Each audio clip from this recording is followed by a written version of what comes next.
할렐루야. 저는 개인적으로 역사를 참 좋아합니다. 역사를 좋아하는데요. 그래서 어릴 적부터 역사책은요, 그냥 가리지 않고 막 읽었던 것 같아요. 가리지 않고. 이게 역사책이다 그러면요, 그냥 구입해서 읽거나 뭐 도서관 같은 데서 빌려서 읽거나, 아무튼 역사를 너무 좋아했습니다. 근데 한국사도 좋아하지만 저는 세계사를 참 좋아했어요. 보통 여러분 세계사 하면요, 뭐 중국사, 미국사, 일본사, 이렇게 좀 주요국들의 세계사를 많이 연구하고 또 그런 책들을 많이 보죠. 저는 여러분 세계사를 다 좋아했기 때문에 별로 여러분 유명하지 않은 나라들 있죠. 뭐 아프리카의 어떤 나라들, 중동의 어떤 나라들, 이런 나라들의 책들도 그냥 보이면 여러분 갖다 그냥 읽었어요. 역사를 참 좋아했기 때문에 제가 목회자가 되지 않았으면 역사 선생님이나 고고학자가 되지 않았을까, 그런 생각을 해봅니다. 제가 이제 신학을 전공하고 이제 신대원에 들어갔는데 역사 신학이 참 눈에 띄더라고요. 어릴 적에 제가 역사에 대해서 관심을 갖다 보니까 신학 가운데서 역사 신학이 있거든요. 그래서 역사 신학 이 과목은요, 강의를 참 많이 들었습니다.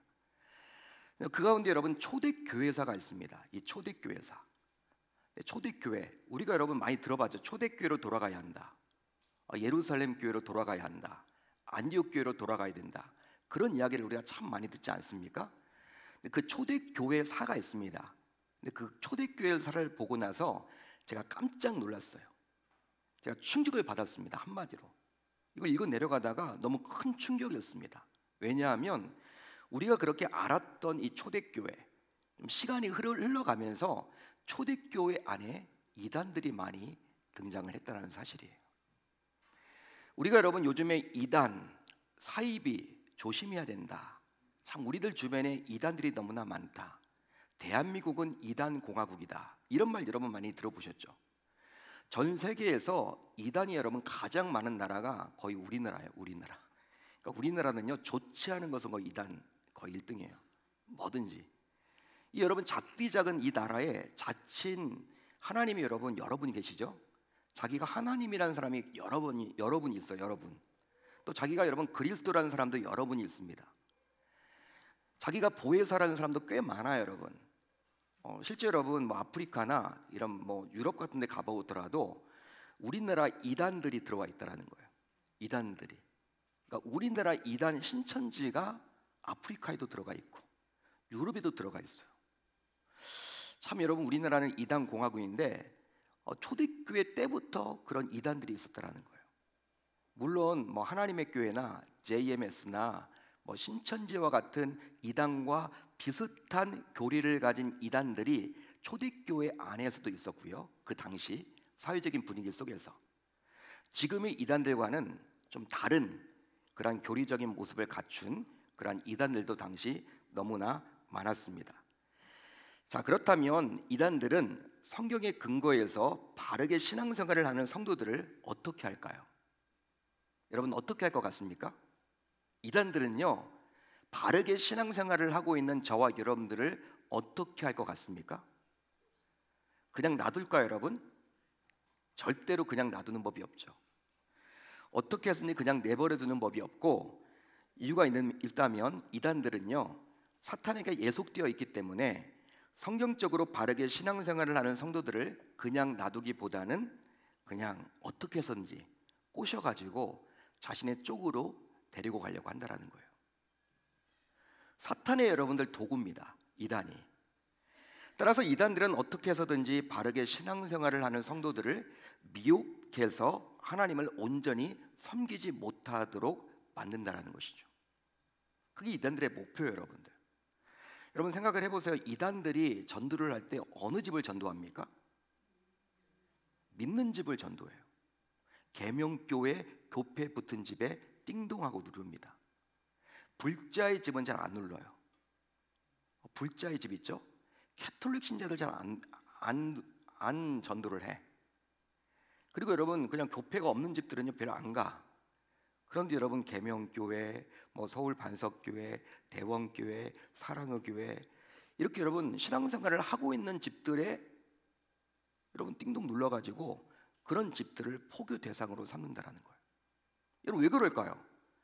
여러분, 우리는 전도할 때 누구를 전도합니까?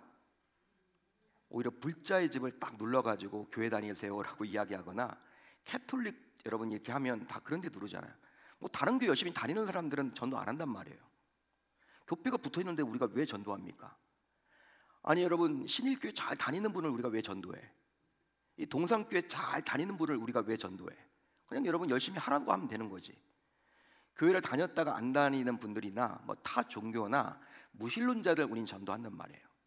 이단들은 여러분 그렇지 않다라는 것이죠. 완전히 우리랑 달라요. 오히려 우리들을 전도해서 포교해서 자신들과 같은 그러한 이단에 예속되도록 하려고 한다는 거예요. 여러분, 사단의 도구임을 알 수가 있는 겁니다. 야고보 기자는 당시 유대교를 버리고 이제 예수님을 믿게 된 초대교회 성도들에게 편지를 써서 보내는데요, 그 편지가 무엇입니까? 그 편지가 뭐예요? 지금 우리가 살펴보고 있는 야고보서죠. 자, 그렇다면 왜 야고보 기자는 편지를 써서 보냈을까요? 여러분, 이 내용을 알아야 돼요. 이걸 여러분 알아야지만 야고보서를 보실 때 우리가 자기의 생각대로 읽지 않고 하나님의 뜻을 온전히 분별할 수가 있는 겁니다. 야고보 기자는 왜 뜬금없이 왜 편지를 써서 보냈을까요? 이유가 있다면 무엇이냐면, 초대교회지만 당시 교회가 커지면서 여러 다양한 문제가 생겨났기에 이것을 해결해 주고자 편지를 써서 보낸 거예요. 초대교회도 역시 교회라는 것이죠. 문제가 있다는 것이죠. 처음에 여러분 생겨났을 때는 너무 좋았는데 성령에 의해서 이끌려지는 교회이다 보니까 큰 문제 없이 막 성장했잖아요.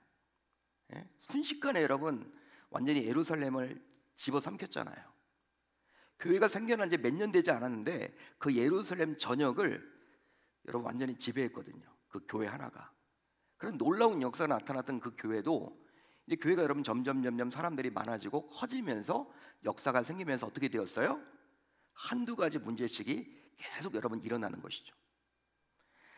따라서 야고보서를 묵상할 때는요, 당시 교회 내에 이런 문제가 있다 보니 이렇게 해결책을 마련해 주고 있다는 관점에서 바라봐야 하는 거예요. 야고보서를 여러분들이 보실 때는요, 교회 문제를 해결하기 위해서 하나님께서 야고보 기자를 통해서 주신 메시지구나, 그걸 여러분들이 알고 성경을 읽어 내려가셔야 한다는 거예요. 자, 이런 관점으로 오늘 말씀을 보게 되면요, 당시 초대교회 안에도 이단들이 참으로 많았던 것만 같아요. 침투를 했던 것만 같습니다. 이단들이. 자, 그러기에 이 문제를 해결하는 것보다도 더 큰 문제는 없다고 감히 말할 수가 있겠죠. 여러분, 교회가 우리 교회는 뭐 선교를 안 해, 우리 교회는 사랑이 없어, 우리 교회는 좀 예배가 약해, 우리 교회는 기도가 좀 안 해, 우리 교회는 이런저런 문제가 있어. 여러분, 이런 문제가 있다고 하더라도 이미 여러분 교회 내에 이단들이 침투해 있다면 그런 문제는 아무것도 아닌 거예요. 여러분, 교회 내에 이단이 침투해 있다, 여러분 이것보다 더 큰 문제가 어디 있겠습니까? 여러분, 교회 안에 이단이 침투해 있다, 이것보다 더 큰 문제는 없는 거예요. 빨리 여러분 이 문제를 해결해야 되겠죠. 이거 해결하지 않으면 어떻게 돼요? 곰팡이가 여러분 확 퍼지는 것처럼 하나님이 기뻐하지 않는 교회가 돼버리는 것이죠. 이제 교회는 더 이상 아닌 거죠. 사단의 밥이 되는 거죠. 자, 이 문제를 시급 해결하지 않으면 결과적으로 교회가 깨지거나 더 나아가 사단이 원하는 방향으로 교회가 변질될 수도 있기 때문에 이 문제보다 더 중요한 문제는 없다라는 거예요. 자, 그러다 보니 야고보 기자는 야고보서를 이제 마무리하면서 이단에게 미혹된 자를 돌아서게 해야 한다라고 말을 해주고 있습니다. 할렐루야, 할렐루야. 여러분, 그러면 미혹된 자는 과연 누구를 말하는 것일까요? 오늘 말씀을 보게 되면 미혹된 자가 나오죠. 누구를 말합니까? 또 이들은 무엇에 미혹되었습니까? 더하여 이들을 돌아서게 하라는 말은 과연 누구에게 한 말일까요? 심지어 이들을 어떻게 돌아설 수 있겠습니까? 어떻게 하면 이들을 돌아서게 할 수 있을까요? 여기서 미혹된 자는 바로 말씀과 교회에서 떠난 자를 말하는 거예요. 하지만 스스로 그냥 떠난 것이 아니라 어느 누가 고의적인 목적으로 접근해서 결과적으로 신앙에서 떠나도록 유혹받아서 그리 된 겁니다. 따라서 미혹된 자는 미혹을 받아서 바른 신앙에서 멀어지게 된 자를 말하는 것이죠. 그러기에 미혹된 자는 우리 주님이 보시기에 바른 신앙을 배신한 자라고 말할 수 있는 겁니다.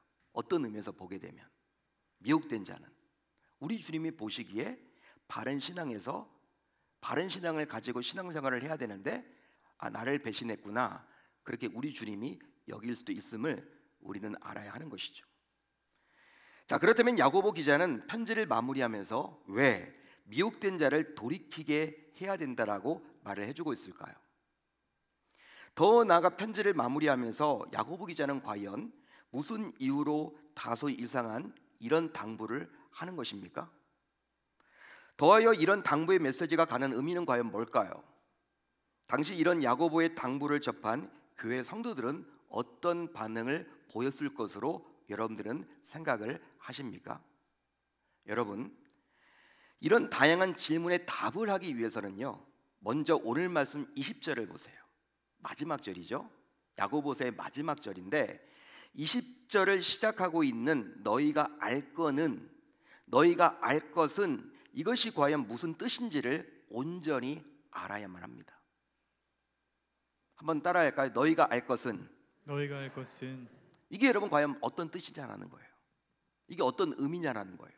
이걸 알아야지만 우리가 대답을 할 수가 있습니다.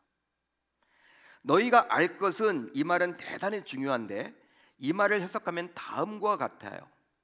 바로 무엇이냐? 너희가 잊어버리지 말아야 할 것은, 너희가 꼭 기억해야 할 것은, 너희가 밑줄 그어야 할 것은, 별표 2개를 해야 될 것은, 그 말이에요. 여러분, 꼭 붙들어야 한다는 거예요. 놓쳐서는 안 된다는 거예요. 잊어버려서는 안 된다는 거예요. 더 쉽게 말하면 어떤 의미일까요? 너희가 놓쳐서는 안 되는 사명은, 너희 교회가 교회라면 놓쳐서는 안 되는 사명은, 이란 뜻이에요. 정말 중요하겠죠, 여러분. 지금 교회에게 주신 메시지 아닙니까? 이게 야고보 기자를 통해서 하나님께서 마무리를 지으면서 지금 너희가 꼭 붙들어야 될 사명은, 그 말을 하고 있는 거예요.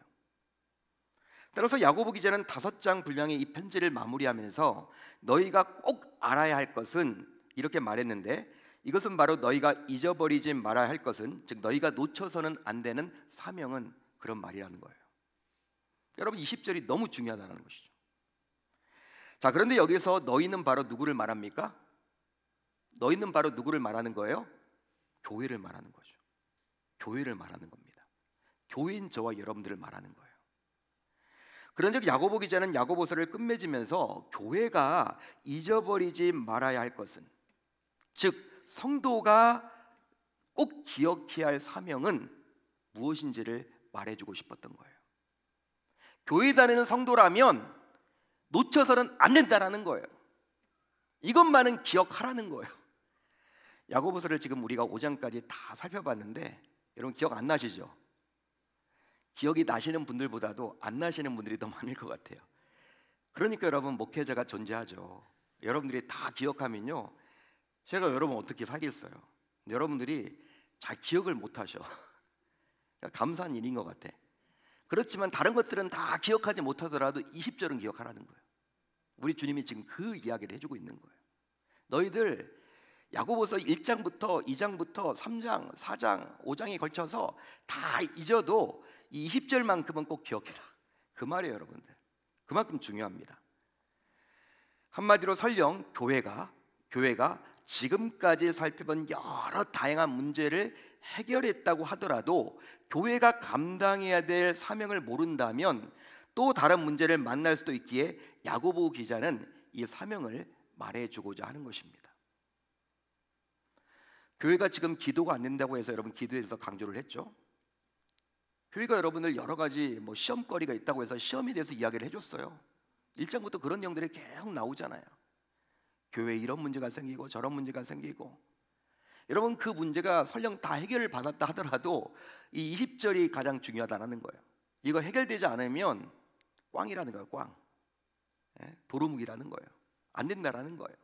그만큼 여러분 지금 야고보 기자는 강조해주고 있습니다. 자, 그렇다면 야고보 기자가 말하고 싶은 교회의 사명은 과연 뭘까요? 여러분 잘 들으십시오. 교회 사명은 많아요. 그렇지만 야고보 기자를 통해서 하나님께서 교회에 주시고자 하는 사명은 과연 뭡니까? 교회의 사명은 진리에서 멀어지지 않도록, 즉 성도들이 미혹에 빠지지 않도록 하는 것과 거기에 더하여 하나는 이미 미혹받은 자들을 다시 진리에 이르도록 돌이키는 것입니다. 믿으시면 아멘, 동의하시면 아멘. 따라서 이런 야고보 기자의 말씀을 통해서 당시 교회에도 진리를 붙들고 바르게 신앙생활을 하는 성도들을 끊임없이 미혹하려고 했던 이단 세력들이 있었음을 알 수가 있는 거죠. 더 나아가 이미 미혹되어서 진리에서 떠나 마치 다른 복음이 진리인 양 붙들어든 자들도 있었음을 알 수 있는 겁니다. 성경이 여러분 진리인데 성경에서 여러분 벗어나서 그게 진리인 양 신앙생활을 하는 자들이 지금만 있었던 것이 아니라 당시 초대교회 안에도 있었다는 거예요. 자, 그런데 이런 자들을 그냥 내버려 두지 말고 미혹에 빠지지 않도록 충분히 예방을 해야 하는 것이고, 또 설령 이미 미혹을 받았더라도 다시 진리로 돌아오도록 하는 것이 곧 무엇이라는 거예요? 교회의 사명이라는 것입니다. 할렐루야, 할렐루야. 예방도 해야 되지만 치료도 해야 된다는 거예요. 한마디로 여러분, 예방과 치료가 무엇입니까? 회복인 거죠.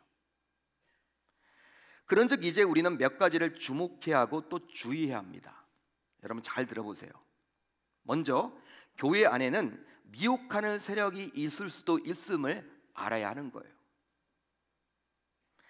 이 미혹하는 세력은 바로 사탄의 도구들인데요, 물론 교회가 처음 세워졌을 때에는 미혹하는 세력이 없을 수도 있겠지만 세월이 흘러서 이제 교회가 어느 정도 규모가 커지게 되다 보면 교회에는 미혹하는 세력이 있을 수도 있음을 항상 우리는 깨어 있어야 한다는 거예요. 여러분, 그렇기 때문에 교회 소그룹이 중요한 거예요. 소모임이 중요한 거예요. 여러분 주일날 나와서는요, 여러분 누가 이단 세력인지 몰라요. 여러분 설교는 그냥 프리칭이죠. 설교는 선포입니다. 목회자가 여러분 선포하면 끝나요. 막 손 들고 여러분 질문하고 그런 거 아니잖아요. 설교 시간 여러분 누가 거기 여러분 반응을 안 한단 말이에요. 그 사람이 어떤 생각을 가지고 있는지 몰라요, 여러분. 그런 것들은 주로 소그룹을 하다 보면 나타나죠. 아, 이분이 좀 잘못된 생각을 가지고 있네. 아, 이분은 괜찮네. 아, 이분 좀 이상하다. 이게 여러분 좀 잘 드러난다는 것이죠. 그러니까 교회 안에는요, 여러분 미혹하는 세력들이 있을 수도 있음을 항상 우리는 견지해야 하는 것입니다. 자, 그런데 문제는 이런 미혹하는 세력이 교회 바깥이 아니라 문제는 무엇입니까? 교회 내부에도 있을 수 있다는 거예요. 따라서 혹시 교회 안에 미혹당한 자가 있는지를 우리 모두 세밀하게 살펴봐야 하는 것이죠. 물론 겉으로 보기에는 정말 멀쩡합니다. 겉으로 보기엔 판단이 안 돼요, 여러분. 말을 섞어보지 않으면 몰라요, 여러분. 하지만 이미 미혹되었기에 어떤 중요한 순간에 문제를 일으킬 수도 있음을 기억하고 행여나 미혹당한 자가 있는지를 살피는 노력을 교회 구성원들 우리 모두는 해야만 하는 것입니다. 믿으시면 아멘. 자, 그러면 왜 교회는 이미 미혹된 자를 돌이켜야 하는 것일까? 여러분 그 이유는 과연 뭘까요? 그 이유는 과연 뭘까요? 교회는 미혹당한 자를 왜 돌이키는 노력을 해야만 하는 것일까요? 바로 이들은 사망에 던져지기 때문입니다. 이들은 사망에 던져지기 때문이에요. 사망은 바로 지옥을 말하죠. 지옥을 말합니다. 따라서 미혹된 자는 궁극적으로 오늘 밤 죽으면 지옥에 가는 영혼이기에 어서 빨리 돌이켜야 하는 것이죠. 우리는 여러분 오늘 밤 죽으면 천국에 가지만 여러분 미혹당한 자는요 지옥 가잖아요. 그럼 사망에 이르는 거죠. 영원한 죽음에 이르는 거죠. 여러분 그러니까 빨리 돌이켜야 하는 것입니다. 한마디로 천국을 보장받지 못하기에 오늘 밤이라도 생명이 멈추게 되면 지옥에 갈 수밖에 없는 영혼이기에 어서 빨리 시급성을 가지고 미혹된 자를 돌이켜야만 하는 거예요. 자, 그런데요, 이들을 미혹된 길에서 이제 돌이키게 하는 자에게 결국 하나님께서는 어떤 약속을 해주십니까? 미혹된 자가 있어요. 여러분 노력해가지고 어떤 사람이 여러분 이 사람을 잘 여러분 이렇게 성경 공부를 시키고 잘 여러분 이렇게 기도해서 돌이키게 하면요, 하나님이 그 돌이키게 한 자에게 어떤 축복을 해주십니까? 바로 허다한 죄를 덮어 주십니다. 오늘 말씀 20절 하반절을 볼까요? 우리 한번 같이 읽어봅니다. 시작. 허다한 죄를 덮을 것임이라. 자, 그런데 여러분 이 구절을 자칫 문자적으로만 해석하면요, 마치 미혹된 자를 돌이킨 자가 그 미혹된 자의 죄를 사하게 한다라는 의미로 받아들이기가 쉬워요. 그렇죠 여러분? 문자적으로만 보면요, 앞뒤 문맥을 보게 되면. 하지만 사람이 다른 사람의 죄를 사할 수가 있습니까? 사할 수가 없습니까? 아무리 정직한 사람이라도 다른 사람의 죄를 사할 수 있어요? 사하지 못해요? 살 수 없죠 여러분. 당연히 모든 사람은 죄인인데 사람이 사람 죄를 어떻게 사해요? 따라서 이 말은 미혹된 자를 돌이키고 회개시켜서 결과적으로 사망에서 건져내는 일을 감당하는 교회가 있고 성도가 있을 때, 하나님께서는 그런 일을 감당한 그들에게 허다한 죄를 덮을 것이라고 약속하셨습니다. 할렐루야, 할렐루야. 하나님께서 해주셨다는 거예요. 하나님께서 그렇게 해주신다는 거예요. 사람이 하는 게 아니라. 여러분, 허다한 죄를 덮어주신다는 것은 정말 놀라운 축복이죠. 왜냐하면 사람은 누구나 죄를 짓고 살아가기 때문에. 근데 여러분, 한두 죄도 아니고 허다한 죄를 덮어주신대요. 하나님의 말씀입니다. 이것보다 더 큰 축복이 어디 있습니까? 자, 그러면 허다한 죄를 덮어주신다는 것은 과연 무엇일까요? 과연 무엇일까요 여러분? 그것은 바로 긍휼을 베풀어 주신다는 뜻이에요. 긍휼을 베풀어 주신다. 그런데 엄밀하게 말하면 하나님께서는 긍휼을 베풀어 주시되 이제 두 가지의 긍휼을 베풀어 주세요. 몇 가지라고요? 두 가지. 먼저 미혹당한 자를 돌이키게 한 자에게 긍휼을 베풀어 주십니다. 아마도 하나님께서 그리 말씀하셨기 때문에 여기에는 모두 동의를 하실 거예요. 성경에 나와 있는 그대로 우리가 해석을 한 거니까. 하지만 더하여 이미 미혹을 당했지만 돌이키게 한 자로 인해서 결과적으로 다시 진리로 돌아왔다면 그 돌아온 자에게도 하나님께서는 긍휼을 베풀어 주십니다. 따라서 이 두 종류의 사람을 모두 합해보면 결국 교회죠. 여러분 그렇죠? 그러기에 교회는 하나님께서 긍휼을 베풀어 주시는 대상임을 알 수가 있는 것입니다. 믿으시면 아멘, 동의하시면 아멘. 교회는 어떤 대상이라고요? 하나님이 긍휼을 베풀어 주셔야만 하는 존재들이 모이는 곳이라는 거예요. 하나님께서 긍휼 주시지 않으면, 은혜 주시지 않으면 우리가 살아갈 수가 없다는 거예요.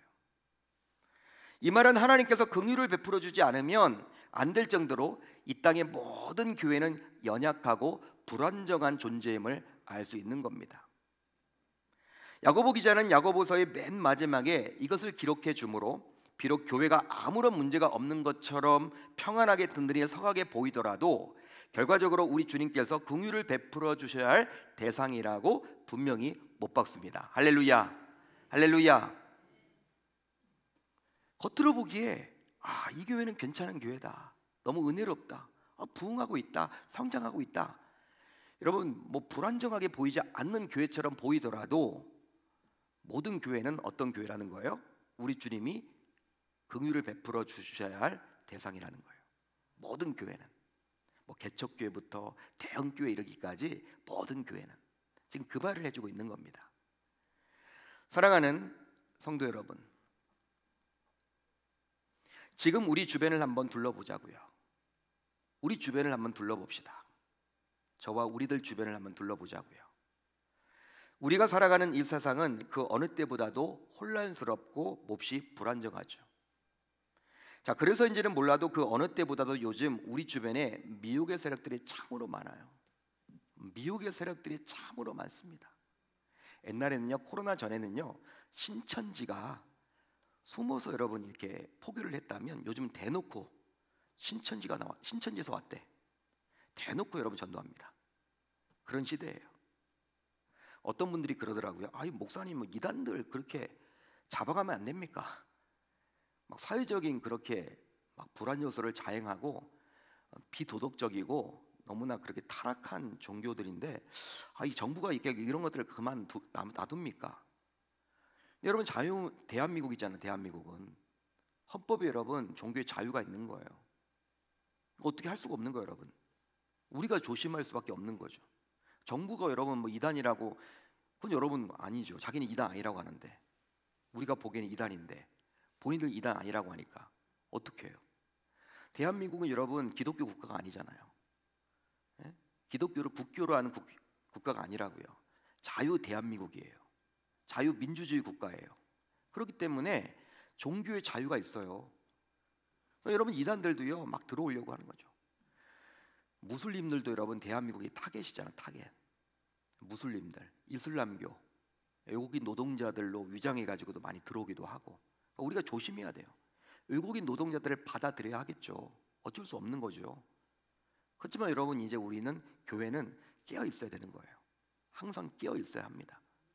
그러니까 우리들 주변에 여러분 이단들이 미혹하는 세력들이 얼마나 많은지 몰라. 사회가 불안정하니까, 혼란스럽고 혼돈스럽다 보니까. 자, 그러다 보니까 우리 주변에 미혹한 세력들이 너무나 많은데, 바로 험난한 세상에서 살아가느라 다들 지쳐 있기에 이런 자들에게 교묘하게 접근해서 위로를 주면서 미혹하려고 하는 겁니다. 자, 그런데 이런 미혹의 세력들은 단지 노골적으로 드러나는 경우도 많아요. 요즘에 예를 들어서 뭐 신천지나 하나님의 교회나 여호와의 증인이나 JMS와 같은 대표적인 이단자들이 있죠.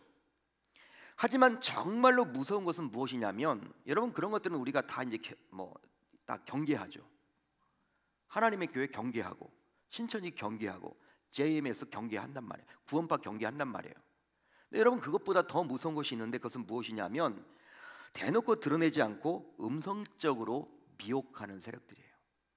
음성적으로. 이 세력들은 어제까지는 집사님이요, 권사님이요, 목사님이요, 장로님이요, 형제와 자매였는데 갑자기 오늘 이리의 얼굴로 돌변하는 분들이에요. 실제로 코로나 팬데믹 이후 이런 세력들이 굉장히 많아졌습니다.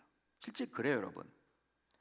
왜냐하면 바른 신학과는 거리가 먼 비성경적인 교리를 주장하는 일부 목회자, 선교사, 신학 교수 등의 주장을 유튜브라는 도구를 통해서 가감없이 무분별하게 받아들일 수 있는 환경에 우리 모두가 노출되어 있기 때문이에요. 예전에는 직접 이단에 포섭되거나 했는데 요즘은 어떻습니까? 요즘은 유튜브 알고리즘에 떠오르는 영상을 한두 편 보다 보면 혹해요. 미혹을 당해버려요. 여러분 유튜브는 여러분 알고리즘이 있죠. 우리 기독신자들은 주로 설교를 많이 듣고 뭐 세미나 이런 강연, 이런 기독교 간증 이런 거 많이 듣잖아요. 기독교에 관련된 알고리즘에 그냥 타고 들어오는 거야. 이단들의 그런 영상들이. 우리가 이단들을 일부러 찾아서 여러분 듣지 않아도 내 유튜브에 여러분 그게 갑자기 떠오르는 거예요. 몇십만 명이 조회했네, 몇만 명이 조회했네, 여기 인기 있나 보다. 한두 번 듣다 보면요 거기에 혹한단 말이에요. 이게 무서운 거예요, 여러분. 자, 그러다 보니 그런 영상에 미혹을 당해서 어느 순간 자신이 소속된 교회의 담임 목사 설교가 귀에 안 들어오는 거죠. 귀에 안 들어오게 됩니다. 그렇게 되면 결국 교회가 나아가는 방향에 대해서 비판을 하게 되고 담임 목사의 목회 철학을 비토하거나 당회 어떤 결정에 별로 이렇게 찬성하려고 하지 않는 그런 경우들도 많이 생겨요. 자, 그런데 문제는 중직자들의 경우 그 교회에 일정한 영향력을 끼치다 보니 교회의 분란을 일으키는 경우들도 많다라는 겁니다. 따라서 참으로 안타까운 일이죠. 안타까운 일이죠. 우리가 무분별하게 이 유튜브 이것에 여러분 현혹되어서 그렇게 여러분 사탄이 여러분 그걸 활용하는 거예요, 지금 한마디로. 그러니 이제 교회는 노골적으로 미혹하는 세력뿐만 아니라 더 나아가 음성적으로 미혹하는 세력도 반드시 경계해야만 하는 것입니다. 할렐루야, 할렐루야. 하지만 경계만 해서는 안 되고 교회는 그 이상의 사명을 감당해야 하는데, 바로 야고보 기자가 안타까운 마음으로 교회의 사명을 말해주고 있기 때문이에요. 여러분 가만히 생각을 해보십시오. 가만히 여러분 잘 들어보세요. 야고보 기자가 갑자기 미혹되어서 진리를 떠난 자들을 돌이키게 하는 이 문제를 특별하게 거론하고 있는데 그 이유는 과연 무엇 때문일까요? 야고보 기자는 왜 이런 말을 하고 있는 거죠? 단순히 지금 이단에 빠진 자들에 관한 이야기를 하고 싶은 겁니까? 그게 전제라고 칩시다. 그게 아니면 어떤 성도가 이단에 빠졌었는데 어느 누가 그 성도를 돌이켜서 다시 교회로 데리고 왔다고 칩시다. 그런 일이 있었다고 칩시다. 그런데 기존 성도들이 더 이상 교회에 발을 붙이지 못하게 해서 결국 교회에 문제가 생겼음을 말하고 싶은 것일까요? 야고보 기자는? 이게 후자라고 칩시다. 야고보 기자는 지금 전자를 말하고 싶은 것일까요? 아니면 후자를 말하고 싶은 것일까요? 전자입니까? 후자입니까? 당연히 후자겠죠. 지금 후자를 말하고 싶은 거예요. 야고보 기자는 교회가 과연 무엇을 하는 곳인지를 진정 말하고 싶은 거죠.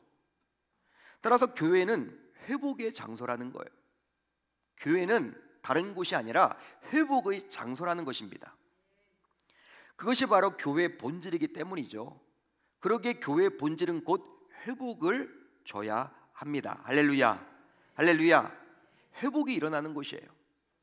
그래서 어떤 신학자는요, 교회를 가리켜서 영적인 병원이다라고 이야기를 해요. 영적인 병원이다.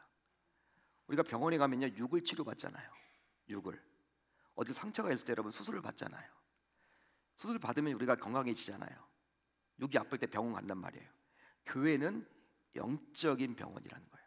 우리 영혼을 치료받고 회복시키는 장소가 바로 어디다? 교회라는 거예요. 그렇습니다. 교회의 본질은 사명을 알고 있다면, 교회의 본질이요 사명을 알고 있다면 이제 교회는 가장 우선적으로 무엇을 감당해야만 합니까? 바로 교회는 용서하고 회복이 일어나도록 도움을 줘야 하는 것입니다. 그러기에 그가 누구든지 그가 어떤 과거를 가지고 있든지 간에 그가 철저하게 돌이키기만 했다면 교회는 그를 용납하고 그는 다시 공동체에서 활동하도록 기회를 줘야만 하는 것이죠. 그런데 안타깝게도 저 사람은 이단에 갔다 왔대. 저 사람은 좀 이단 사설이 있어. 예전에 그랬는데 지금 모르겠어. 이렇게 여러분 이미 돌아와서 회개까지 하고 이제 여러분 어떤 검증 절차를 거쳤는데도 불구하고 그렇게 여러분 그 사람에 대해서 색안경을 끼고 있다면요, 그 사람이 그 공동체에 발을 붙이지 못하지 않을까요? 야고보 기자는 그래서는 안 된다라는 거예요. 교회라는 것은 그래서는 안 된다라는 거예요. 당시 여러분 왜 이런 일이 벌어졌을까요? 당시 여러분 초대교회는요 막 예수 믿는 사람들을 핍박했잖아요. 그러니까 여러분 야고보 기자가 지금 유대교회에서 기독교인이 되었지만 기독교에서 다시 유대교로 갔다가 또 다시 온 사람들이 있거든요. 그렇죠 여러분? 여러분 원래 유대교회에서 기독교로 개종을 했어. 근데 핍박이 막 있으니까 아닌가 보다 해서 여러분 다시 배교를 해서 유대교로 갔어. 그러다가 여러분 이제 다시금 회개해가지고 다시금 공동체의 교회로 들어온 거예요. 그런 자들을 이제 어떻게 할 거냐? 낙인 찍어서 너희들 그냥 유대교로 돌아가. 교회가 그렇게 해야 되느냐? 지금 그 이야기를 해주고 있는 거예요.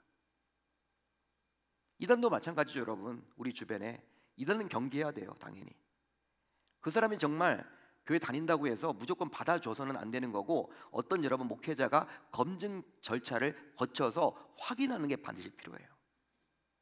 그래서 여러분 검증했다, 이게 검증이 제대로 됐다, 그 사람은 이제 구원론이나 기독론이나 모든 곳에 있어서 이제 정말 우리가 믿는 신앙과 동일한 분이다라는 것이 여러분 인식이 되면요, 이제 여러분이 이제 기존 교회에 들어와서 이제 신앙생활을 할 수 있도록 장을 마련해 줘야 되는데, 그 사람은 이단에서 오는 사람이야, 안 돼. 자꾸 여러분 우리가 그렇게 여겨버린다면 그 사람이 어떻게 되겠냐는 거예요. 하나님이 지금 그것을 마음 아파하면서 이야기를 해주고 있는 겁니다. 이런 교회의 본질이요, 사명은 교회에서 앞장서서 일하는 자들만 해야 될 문제가 아니라 교회에서 앞장서 일하는 자들의 전유물이 되서는 곤란하고, 교회가 진정 본질을 붙들고 계속하도록 교회에 등록된 성도라면 모두 여기에 동참해야 하는 것입니다. 바로 하나님께서는 진리를 떠난 자들이 다시 돌아올 때 덩실덩실 춤을 추시기 때문이죠. 할렐루야, 할렐루야. 더하여 그런 자들을 회복시키는 교회를 바라보면서 이제 하나님께서는 기쁨을 감추지 못하시는 거예요. 바로 자신의 핏값으로 세운 교회가 교회다운 교회의 면모를 보였기 때문이죠. 믿으시면 아멘, 동의하시면 아멘. 교회는 회복의 장소라는 거예요. 여러분, 이제 교회인 우리 역시 누군가를 돌이키는 일에 앞장서 봅시다. 누군가를 돌이키는 일에 앞장서 보자고요. 그렇다고 해서 이단자들을 찾아가서 무작정 전도하라는 의미는 아닙니다. 바울 사도도 이야기를 했죠. 여러분, 이단자들이 있는데 막 가서 전도하는 건 아니라고 분명히 말을 했습니다. 그렇다고 해서 이단자들을 찾아가서 무작정 전도하는 의미는 아니고요. 바로 야고보 기자가 말하는 취지를 여러분들이 잘 들으셔야 한다는 거예요. 따라서 만약에 이단자들 가운데 깨닫고 돌아올 때, 본인이 스스로 깨닫고 돌아올 때 그들을 받아들일 수 있는 그릇을 우리 공동체가 가지고 있어야 한다는 것이죠. 우리가 나가서 전도하지 않더라도 돌이킬 수가 있는 거잖아요. 성령 하나님이 그렇게 하시거나 어떤 일을 통해서 내가 잘못 지금 믿고 있구나 깨닫게 되어서 여러분 기존 교회로 돌아올 수 있거든요. 그런 그들을 이제 우리가 준비를 해서 받아들일 준비를 해야 된다는 거예요. 지금 그 말을 해주고 있는 겁니다. 물론 이단에서 돌아온 분이라 하더라도 그분이 정말 돌이켰는지를 확인하기 위해서 담임 목회자를 비롯한 목회자가 일정한 교육을 통해서 반드시 살펴봐야 하는 거예요. 그 작업이 필요한 거죠. 모릅니까 여러분? 왜냐하면 정확하게 이단에서 돌이켰는지를 성경과 이제 교리를 가지고 나누면서 살펴봐야 하기 때문이에요. 본인은 여러분 돌아왔다고는 하지만 이건 검증이 필요한 거죠. 검증이 반드시 필요한 거죠. 그렇게 해서 이제 점검을 통과했다면 그분이 신앙생활을 열심히 할 수 있도록 돕는 역할을 성도인 우리 모두가 감당해야 할 수 있어야 할 줄로 믿습니다. 그 결과 교회에게 맡겨진 사명인 회복을 잘 감당하는 우리 교회가 되어서 우리 주님으로부터 항상 긍휼을 받아 누리는 우리 모두가 될 수 있어야 할 줄 우리 주님의 이름으로 축원합니다. 야고보서의 여러분 결론은 무엇이면 회복이에요. 회복. 야고보서가 여러분 어떤 분들에게 쓴 서신이에요? 유대교에서 기독교로 개종했던 유대 크리스찬들을 향한 편지죠. 왜 편지를 썼습니까? 각종 교회 문제들이 많았는데 특별히 다시금 유대교로 돌아가려고 했던 분들이 자꾸 생겨나니까 히브리서와 마찬가지로 이 야고보 기자를 통해서 하나님께서 야고보서를 보낸 거예요. 그런데 여러분 돌아갔다가 다시금 또 아니네 라고 해서 다시 돌아온 분들이 있었어. 이런 분들을 여러분 교회가 어떻게 해야 되느냐? 안 받아주려고 했던 사람들이 많았던 것 같아요. 당시 색안경을 끼고. 근데 우리 주님은 점검해서 그 사람이 정말 이단에서 유대교에서 돌이킨 게 맞다면 그 공동체는 이제 아량을 가지고 용서를 해주고 그분이 와서 다시금 회복을 누릴 수 있도록 해야 한다는 것을 말을 해주고 있습니다. 이게 바로 우리 주님의 마음이라는 거예요. 저 여러분들 모두 이렇게 멋진 야고보서를 마무리 지으면서 하나님의 그 마음을 꼭 기억하셔서 큰 아량을 가지시고 누구든지 다시금 회복하시고 돌이키는 그 사역을 감당해 나가는데 앞장서 나가는 저 여러분들이 다 되실 수 있기를 우리 주님의 이름으로 축원합니다.